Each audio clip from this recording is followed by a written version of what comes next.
Hello दोस्तों, नमस्कार। कैसे हैं आप सभी लोग? संभवतः अच्छे होंगे। चलिए बात करते हैं आज एमपीपीएससी का जो प्रथम चरण होता है, जिसे कि हम प्री बोलते हैं या प्रारंभिक परीक्षा बोलते हैं, उसके बारे में आज विस्तार से चर्चा करेंगे कि प्री का पैटर्न क्या है, किस तरीके से इसमें क्वेश्चन आते हैं, सिलेबस क्या है, कितने पेपर होते हैं, कितने मार्क्स का होते हैं, सारी चर्चाएं करेंगे। जो भी आपके अभ्यर्थी 12वीं पास कर चुके हैं, आगे उन्होंने कॉलेज में एडमिशन ले लिया है, एक टारगेट बना लें कि हमें 3 साल के अंदर क्रमबद्ध तरीके से पढ़ना है। और आपकी जिनकी स्नातक हो चुकी है वो अगर पीजी कर रहे हैं, अगर वो तैयारी करना चाहते हैं तो वो थोड़ा सा जुड़ जाएं, क्योंकि पीजी हो चुकी है वो फार्म भी भर सकते हैं। तो उसके लिए आपका दिसंबर में नया नोटिफिकेशन आएगा, तो उसके लिए आप गंभीरता से तैयारी अभी चालू कर दें और तैयारी ऐसी चालू करें कि आपका प्री और मेंस दोनों कवर होता चला जाए। काफ़ी जो सिलेबस है वो प्री में भी है और मेंस में भी है, तो इस तरीके से तैयारी करें कि आपका मेंस और प्री दोनों कवर होता चला जाए, कि अगर आपका क्वालिफाई प्री हो जाता है तो मेंस में आपको ज़्यादा परेशानी न जाए, आपका फाइनल सिलेक्शन हो जाए। सबसे पहले बात करते हैं कि जो आपकी मध्य प्रदेश की जो प्रारंभिक परीक्षा होती है, आप टारगेट बनाइए कि ये वस्तुनिष्ठ टाइप की परीक्षा होती है। पढ़ना अपन को विस्तार से है, पर ये वस्तुनिष्ठ टाइप की परीक्षा होती है। इसमें ओटी टाइप के, एमसीक्यू टाइप के क्वेश्चन आते हैं और इसमें 2 पेपर होते हैं। जो आपका प्रथम प्रश्न पत्र होता है, ये आपका एक ही दिन दोनों पेपर होते हैं। जैसे प्रथम प्रश्न पत्र हुआ, 1-2 घंटा का गैप रहेगा आपका, फिर उसी दिन प्री का दूसरा पेपर भी होगा। प्रथम प्रश्न पत्र जो होता है इसमें आपका 2 घंटे का होता है, जो कि आपका संभवतः जनवरी फरवरी में, दिसंबर में नोटिफिकेशन आएगा, फरवरी में संभवतः जनवरी के लास्ट, फरवरी में एग्ज़ाम प्री का होगा 2026 का।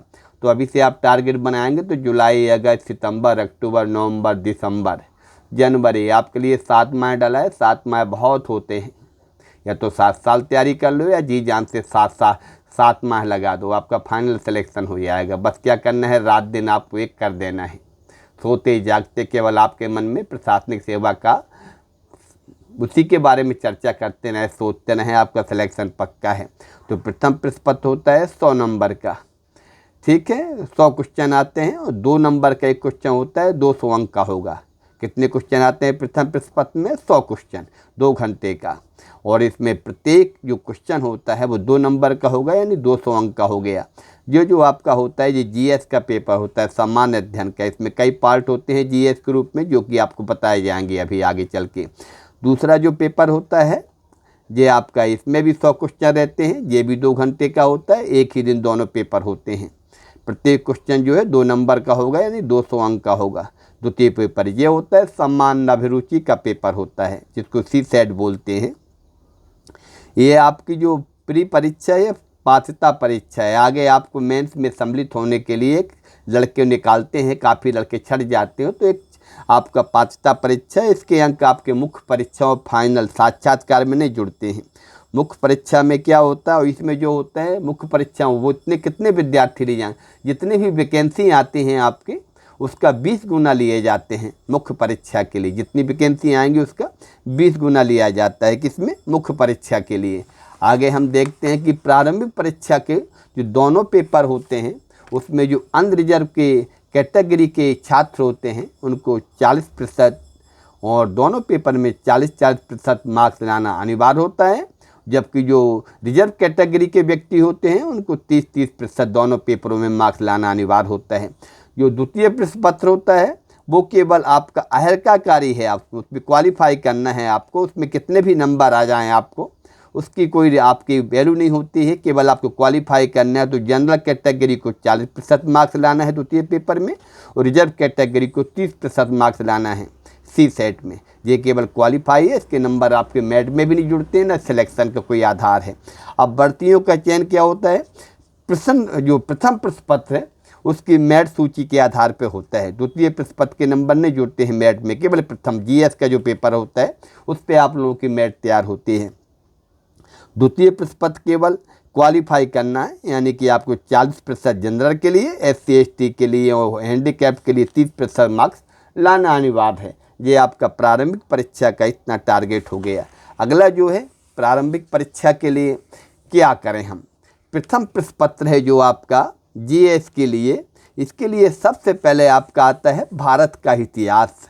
भारत के इतिहास के लिए आपका सिलेबस में क्या क्या दिया है, जो पहली इकाई दी है, पहली इकाई है आपका भारत का इतिहास के लिए। इसके लिए सबसे अच्छा है आप एक काम करिएगा, ल्यूसेंट ले लीजिएगा। अभी आपको बहुत जल्दी अगर आपको प्री अचीव करना है तो ल्यूसेंट ले लीजिएगा। तो ल्यूसेंट आप विस्तार से लेना, जो पूरा डिस्क्रिप्टिव दी है वो वाली ल्यूसेंट लेना है। साथ में फिर इसके बाद आप ओटी की भी चाहें तो ओटी की भी ले सकते हैं। भारत का इतिहास क्या रहेगा आपका, इसमें सिलेबस क्या है, संकल्पना एवं विचार, प्राचीन भारतीय ज्ञान परंपरा, भारतवर्ष, वेद उपनिषद, आरण्यक, ब्राह्मण ग्रंथ, षड दर्शन, स्मृतियाँ, सिरसभा, समिति, गणतंत्र, वर्णाश्रम, पुरुषार्थ, ऋण, संस्कार, पंच महायज्ञ, यज्ञ कर्म का सिद्धांत, बौद्ध सत्य, तीर्थकर। फिर क्या है, प्राचीन एवं मध्यकालीन भारत के इतिहास की प्रमुख विशेषताएं, घटनाएं, उनकी प्रशासनिक, सामाजिक तथा आर्थिक व्यवस्थाएं, भारत की सांस्कृतिक विरासत, कला, प्रारूप, साहित्य, पर्व एवं उत्सव, 19वीं 20वीं शताब्दी में सामाजिक तथा धार्मिक सुधार आंदोलन। इसके बाद जो अगला है आपका, इसमें स्वतंत्रता संघर्ष, भारतीय राष्ट्रीय आंदोलन, स्वतंत्रता के पश्चात भारत का एकीकरण एवं पुनर्गठन। ये आपका भारत का इतिहास है। अभी आपको लास्ट में सारी बुकें बताते हैं कौन सी इकाई में कौन सी आपको बुक पढ़ना है। दूसरी इकाई है मध्य प्रदेश का इतिहास, संस्कृति एवं साहित्य। मध्य प्रदेश के इतिहास की महत्वपूर्ण घटनाएं, प्रमुख राजवंश, स्वतंत्रता आंदोलन में मध्य प्रदेश का योगदान, मध्य प्रदेश की प्रमुख कला, स्थापित कला, मध्य प्रदेश की प्रमुख जनजातियां, उनकी बोलियां, मध्य प्रदेश के प्रमुख त्यौहार, लोक संगीत, लोक कलाएँ, लोक साहित्य, मध्य प्रदेश के प्रमुख साहित्यकार, उनकी कृतियाँ, मध्य प्रदेश के प्रमुख धार्मिक, सांस्कृतिक, पुरातात्विक पर्यटन स्थल, मध्य प्रदेश में विश्व धरोहर स्थल, मध्य प्रदेश के प्रमुख जनजातीय व्यक्तित्व। अगला है इसमें तीसरा है भारत का भूगोल, पर्वत, पहाड़ियाँ, पठार, नदियाँ और झीलें, जलवायु घटनाएं, अल नीनो, ला नीनो, दक्षिणी दोलन, पश्चिमी विक्षोभ, जलवायु परिवर्तन के परिणाम, प्राकृतिक संसाधन, वन, खनिज, जल संसाधन, प्रमुख फसलें, खाद्य सुरक्षा, हरित क्रांति, दूसरी क्रांति, हरित क्रांति की रणनीतियाँ। अगला है आपका ऊर्जा के पारंपरिक और गैर पारंपरिक स्रोत, भारत में प्राकृतिक खतरे और आपदाएं, भारत में प्रमुख चक्रवात, जनसंख्या वृद्धि, वितरण एवं घनत्व, ग्रामीण नगरीय प्रवास। अगला जो है आपका अगली इकाई है वो है आपका मध्य प्रदेश का भूगोल, वन, वनोपज, नदियाँ, पहाड़ियाँ और पठार, जलवायु, ऋतुएँ, तापमान, वर्षा, प्राकृतिक संसाधन, मिट्टियाँ, प्रमुख खनिज संसाधन, प्रमुख फसलें हैं, जल संसाधन, सिंचाई और सिंचाई परियोजनाएं, ऊर्जा के पारंपरिक और गैर पारंपरिक स्रोत, मध्य प्रदेश के प्रमुख उद्योग, जनसंख्या वृद्धि, वितरण, घनत्व, नगरीकरण। पाँचवा है जो भारत एवं मध्य प्रदेश की संवैधानिक व्यवस्था, संविधान सभा, संघीय कार्यपालिका, राष्ट्रपति संसद, सर्वोच्च न्यायालय, न्यायिक व्यवस्था, संवैधानिक संशोधन, नागरिकों के मौलिक अधिकार, कर्तव्य, नीति निर्देशक तत्व, राष्ट्रीय प्रादेशिक सांविधानिक आयोग, संस्थाएं, मध्य प्रदेश की संवैधानिक व्यवस्था, राज्यपाल, मंत्रिमंडल, विधानसभा, उच्च न्यायालय, मध्य प्रदेश में त्रिस्तरीय पंचायती राज एवं नगरीय प्रशासन व्यवस्था, मध्य प्रदेश में सुशासन, अग्निशामन व्यवस्था, भारत एवं मध्य प्रदेश की अर्थव्यवस्था। ये आपकी 6वीं इकाई है। इसमें आप देखेंगे भारतीय अर्थव्यवस्था में मध्य प्रदेश की वर्तमान स्थिति, मध्य प्रदेश की जनसंख्या और मानवीय संसाधनों का विकास, शिक्षा, स्वास्थ्य एवं कौशल, सतत विकास लक्ष्यों में मध्य प्रदेश की प्रगति, मध्य प्रदेश में कृषि उद्योग, एमएसएमई एवं अधोसंरचना का विकास, आत्मनिर्भर मध्य प्रदेश, एक जिला एक उत्पाद, मध्य प्रदेश में बौद्धिक संपदा अधिकारों की प्रगति, भारतीय अर्थव्यवस्था की नवीन प्रवृत्तियाँ, कृषि उद्योग, सेवा क्षेत्र, वित्तीय संस्थाएं, रिजर्व बैंक, वाणिज्य बैंक, सेबी, गैर बैंकिंग वित्तीय संस्थाएं, भारत की विदेशी व्यापार की नीतियाँ, G20, सार्क एवं एशियान। अगला है आपका विज्ञान, पर्यावरण एवं स्वास्थ्य। इसके संबंध में है विज्ञान के प्रमुख शाखाओं का प्रारंभिक ज्ञान, भारत के प्रमुख वैज्ञानिक संस्थान, उनकी उपलब्धियाँ, उपग्रह, अंतरिक्ष प्रौद्योगिकी, अंतरिक्ष विज्ञान के क्षेत्र में भारत की उपलब्धियाँ, मानव शरीर, पोषण आहार, पोषक तत्व, कुपोषण, आनुवांशिक रोग, स्किल एनीमिया, कारण प्रभाव निदान कार्यक्रम, स्वास्थ्य नीति कार्यक्रम, संक्रामक रोग, उनकी रोकथाम, स्वास्थ्य सूचक, सतत विकास की अवधारणा SDG, पर्यावरण कारक, पारिस्थितिकी तंत्र, जैव विविधता, प्रदूषण, प्राकृतिक आपदाएं प्रबंधन। 8वां है अंतर्राष्ट्रीय राष्ट्रीय मध्य प्रदेश की समसामयिक घटनाएं, अंतर्राष्ट्रीय समसामयिक घटनाएं, राष्ट्रीय समसामयिक घटनाएं, मध्य प्रदेश की समसामयिक घटनाएं। सूचना एवं संचार 9वीं इकाई है कंप्यूटर पर आधारित ज्ञान, इलेक्ट्रॉनिक की सूचना संचार प्रौद्योगिकी, robotics, artificial intelligence, cyber security, e governance, internet तथा सोशल नेटवर्किंग प्लेटफॉर्म। अब है आपका मध्य प्रदेश की जनजातियाँ, विरासत, लोक संस्कृति, लोक साहित्य। मध्य प्रदेश में जनजातियों का भौगोलिक विस्तार, जनजातियों से संबंधित संवैधानिक प्रावधान। फिर है आपका मध्य प्रदेश की प्रमुख जनजातियाँ, विशेष पिछड़ी जनजातियाँ, घुमंतु जातियाँ, जनजातियों के कल्याण के लिए योजनाएं। मध्य प्रदेश की जनजातीय संस्कृति, परंपराएं, विशिष्ट कलाएं, त्यौहार, उत्सव, भाषा, बोली एवं साहित्य। मध्य प्रदेश की जनजातियों का भारत के स्वतंत्रता आंदोलन में योगदान, राज्य के प्रमुख जनजातीय व्यक्तित्व। मध्य प्रदेश में जनजातियों से संबंधित प्रमुख संस्थान, संग्रहालय, प्रकाशन। मध्य प्रदेश की लोक संस्कृति, लोक साहित्य। अगला जो आपका दूसरा पेपर है आपका, वो भी 100 क्वेश्चन आएंगे जो कि क्वालिफाई है। इसमें ST को 30%, जनरल को 40% मार्क्स लाना अनिवार्य है। कोई भी अगर ज़्यादा नंबर आ जाते हैं 70, 80, 65 तो कोई ज़्यादा इसमें वैल्यूएशन नहीं है, नंबर का कोई महत्व नहीं है, केवल आपको क्वालिफाई करना है।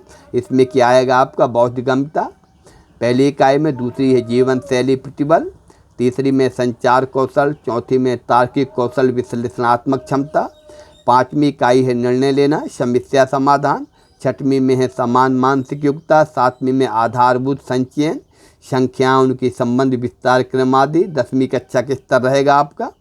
8वां हिंदी भाषा में बौद्धिकमता कौशल, 10वीं कक्षा के स्तर रहेगा। इसमें पैराग्राफ आते हैं, ये आपके दोनों पेपर रहेंगे। अब हम बात करते हैं कि इन सिलेबस के आधार पे हम कौन सी बुकें पढ़ें।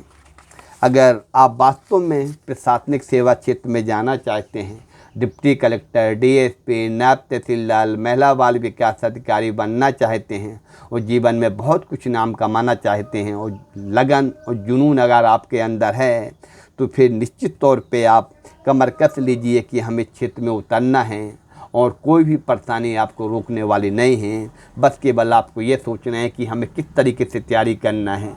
सबसे पहले तो आप बहुत जल्दी से जल्दी तैयारी शुरुआत करने के लिए, जिनका BA हो चुका है वो अपनी तैयारी करें, किस तरीके से कौन सी बुक पढ़ें, और जिनका 12वीं हो चुका है वो भी स्टेप बाय स्टेप आगे बढ़ने का प्रयास करें कि कौन सी बुक पढ़ना है, किस तरीके से पढ़ना है। उनके लिए भी आप चलिए, सबसे पहले जो पहली इकाई आती है इसके लिए आप सबसे अच्छा रहेगा ल्यूसेंट ले लीजिए आप विस्तार से जब आप ल्यूसेंट पढ़ेंगे तो भारत का इतिहास उसमें बढ़िया दिया हुआ है, कवर हो जाएगा। ज़्यादा आपको विद्वान नहीं बनना है, केवल आपको परीक्षा को क्वालिफाई करना है। बहुत बड़ी बड़ी किताबें, प्राचीन इतिहास की अलग और मध्यकालीन की अलग, आधुनिक की अलग, ये मोटी मोटी किताबें पढ़ रहे हैं तो बहुत से लोग छोटी छोटी पतली पतली किताबें पढ़ के प्री निकाल लेते हैं, और जो 10-10, 20-20 अच्छी मोटी मोटी किताबें रखे रहते हैं उनका कुल मिला के सफलता नहीं मिल पाती। किताबें कलेक्शन ही करना है, आपको 10 किताबें नहीं पढ़ना, आपको एक किताब को 10 बार पढ़ना है, आपको हर बार नई चीज़ मिलेगी। तो ल्यूसेंट ले लीजिए, विस्तार से कवर हो जाएगा भारत का इतिहास इसमें। आपको अगर सपना पाला है आपने डिप्टी कलेक्टर का, DSP का आगे बढ़ने का, तो इसमें ल्यूसेंट ले लीजिए विस्तार से। अब आपका रहेगा कि भाई इसकी हम OT कहाँ से लाएँ। OT भी ल्यूसेंट की आती है, अगर OT ल्यूसेंट की ले सकते हैं बहुत अच्छी बात है, नहीं तो घटना चक्र सारे विशेषांक आते हैं इसमें। अगला जो है हमारा मध्य प्रदेश का इतिहास, संस्कृति एवं साहित्य, ये आपका इसमें परीक्षा धाम की बुक ले सकते हैं या निर्माण की भी ले सकते हैं, संजय गुप्ता की, ये आप लिखते चले जाइए। इसके लिए क्या रहेगा आपका पहली, तीसरी, 5वीं, 6वीं इकाई के लिए ल्यूसेंट बहुत विस्तार से आपको कवर कर देगी। ल्यूसेंट के OT लगा लीजिए। OT के लिए अगर आप चाहें तो घटना चक्र के विशेषांक आते हैं, इतिहास के, भूगोल के, अर्थव्यवस्था के, राज्य व्यवस्था के, बहुत बढ़िया रहते हैं। इलाहाबाद के हैं ये, जिनको अगर आप मंगा लें OT के लिए तो बहुत अच्छा है, आपका MCQ कवर हो जाएगा और विस्तार से आप इसको ल्यूसेंट पढ़ लें। अब आता है आपका भारत का भूगोल, ये भी आपका ल्यूसेंट से कवर हो जाएगा। मध्य प्रदेश का भूगोल, अब दूसरी, चौथी, पाँचवीं, छठवीं के लिए इसको आपको परीक्षा धाम ले लीजिए। परीक्षा धाम भी बहुत अच्छी बुक है, इसका ओटी भी एडिशन है और विस्तार से भी है, दोनों लीजिए। तो मध्य प्रदेश का जो आपका जीएसएस काफ़ी इसमें पूरा कवर हो जाएगा संभवतः। इसके बाद जो आपका सबसे ज़्यादा है महत्वपूर्ण, वो है आपकी भारत एवं मध्य प्रदेश की अर्थव्यवस्था। ये भी आपके निर्माण की बहुत अच्छी बुक आती है, इसको भी आप ले सकते हैं और ल्यूसेंट से भी काफ़ी कवर हो जाएगी ये। इसके बाद है आपका जो राष्ट्रीय अंतर्राष्ट्रीय घटना, ये आपका जो करंट अफेयर है, इसके लिए आपको ज़्यादा हो तो स्पीडी पढ़ लीजिए। परीक्षा के समय तथ्यवान ले लेना, और अगर चाहें तो हर माह एक मैगजीन भी ले सकते हो, तो उसके काफ़ी आपका करंट 4-6 माह की मैगजीन ले लें तो काफ़ी करंट आपका कवर हो जाएगा। तो स्पीडी ले लें, जो कि आपकी तत्कालिक अभी एडिशन हो, नया एडिशन हो, तथ्यवान परीक्षा के समय मैगजीन, तो आपकी 8वीं इकाई हो जाएगी। और कंप्यूटर से जो आधारित क्वेश्चन है, इसका आपको ल्यूसेंट में मिल जाएगा, नहीं तो इसकी परीक्षा मंथन आती है कंप्यूटर से आधारित, तो बहुत अच्छे कंप्यूटर आपका कवर हो जाएगा। मध्य प्रदेश की जनजातियाँ, ये आपकी निर्माण की भी बहुत अच्छी बुक आती है संजय गुप्ता की, ये ले सकते हैं, नहीं तो परीक्षा धाम से ही आपका कवर हो जाएगा। इस तरीके से आपका ये। और अब रहा सी सेट का सवाल, सी सेट के लिए कोई भी एक गाइड ले लीजिएगा, उससे आपका सी सेट कवर हो जाएगा। 30% नंबर लाना है SC ST वो आपको, और जनरल OBC को लाना है आपको कितना, 40% मार्क्स लाना है आपको। तो इसके लिए आपको सबसे पहले इन बुकों का ले लीजिए। अगर आपने वास्तव में ठान लिया है कि हमें प्रशासनिक सेवा में भी जाना है, तैयारी करना ही है, तो आज ही आपको ऐसी लगन लगे कि हमें आपने वीडियो देखा और सीधे आप बुक लेने चले जाएं, ल्यूसेंट ले ही आएँ आप, उसको विस्तार से पढ़ें, सिलेबस को सामने रखें, नोट करके अपने घर में उसको चिपका लें और डेली उसको सिलेबस में देखिए कितना हमें रह गया है, कितना हमें कवर करना है, और करते चले जाएँ। परीक्षा धाम आपको हर जिला में मिल जाती है, बहुत अच्छी बुक हैं आपको। इसको आजकल ऑनलाइन अमेजन में सब में उपलब्ध है। ये सारी बुकें आप मंगा के अगर आप तैयारी करेंगे तो निश्चित तौर पे, अगर आप परीक्षा धाम के साथ साथ ओटी लगाना चाहें तो परीक्षा धाम की ओटी लगाएं, तो पुणेकर महावीर की भी ओटी आती है।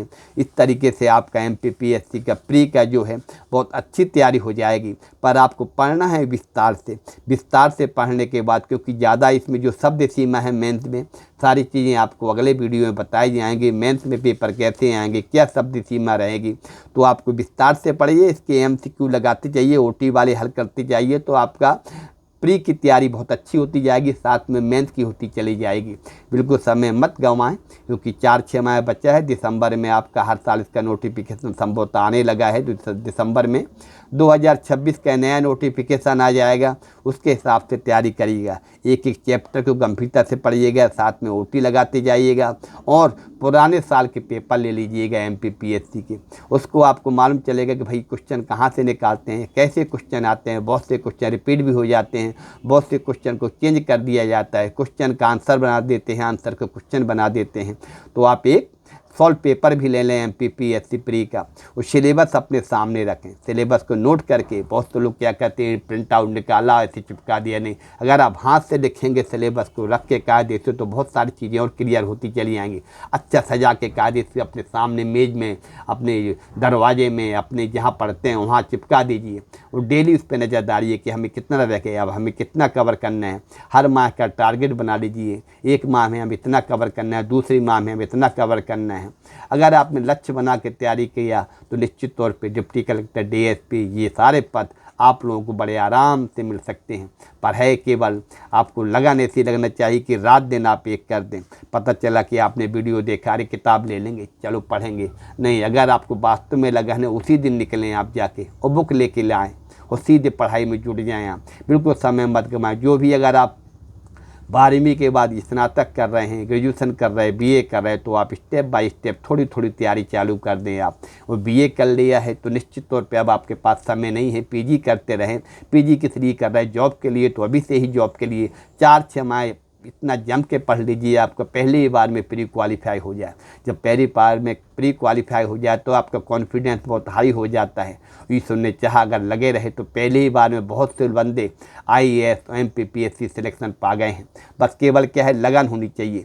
आपको स्टेप बाय स्टेप सारी चीज़ें मेंस की भी बता दी जाएंगी और बहुत सारी चीज़ें आपको नोट्स के लिए आपको बता दिया जाएगा किस तरीके से नोट्स बनाना है, किस तरीके से पढ़ना है। मान लीजिए इतिहास में पढ़ना है आप, तो इतिहास में पढ़ रहे हैं तो छोटी छोटी चीज़ें को निकाल लीजिए आप, क्योंकि परीक्षा के समय आप इतिहास की किताब उठा के नहीं पढ़ेंगे बार बार, उसमें छोटी छोटी चीज़ें नोट करते चले जाइए। एक नोट्स बना लीजिए, शॉर्ट नोट, कि जो खास अच्छी अच्छी चीज़ें लगें। आपका पता चला कि एग्ज़ाम के समय 3-4 घंटा में आप पूरा अपना रिवाइज कर लें, इतिहास को, ज्योग्राफी को, आप राज्य व्यवस्था को, तो अपनी अच्छी ग्राफिक के साथ एक नोट्स बनाइए। थोड़ा उसमें जगह बचाए रखिए, कोई अच्छी अच्छी नई नई चीज़ें आपको मिल जाती हैं, उसको आप ऐड कर दीजिए। तो नोट्स बनाइए साथ साथ। और आपको एक चीज़ और है, जब परीक्षा का समय आता है तो बहुत सारे हैं जो टेस्ट सीरीज होती है, ऑनलाइन मिलती है टेस्ट सीरीज। किसी भी आप कोचिंग को ज्वाइन करके टेस्ट सीरीज लगा सकते हैं, आप प्रैक्टिस सेट लगा सकते हैं। बहुत से आपकी बुकें निकालती हैं प्रैक्टिस सेट, तो उनको आप लगा सकते हैं। इस तरीके से अगर आप व्यूह रचना बना के आप एक पूरी रणनीति बना के तैयारी करेंगे तो आपको निश्चित तौर पे सफलता मिलेगी। आप एक बात का ध्यान रखिए कि बहुत सारे लोग, हज़ारों लोग पीएससी देते हैं, कितने सारे लोग इस क्षेत्र में उतरते हैं, पर सफल कितने होते हैं गिने चुने।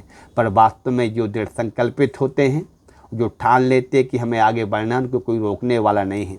पर इसके साथ साथ मैं कहूँगा, अगर आप पीएससी क्षेत्र में उतरना चाहते हैं, निश्चित तौर पे विकल्प जरूर तैयार रखना।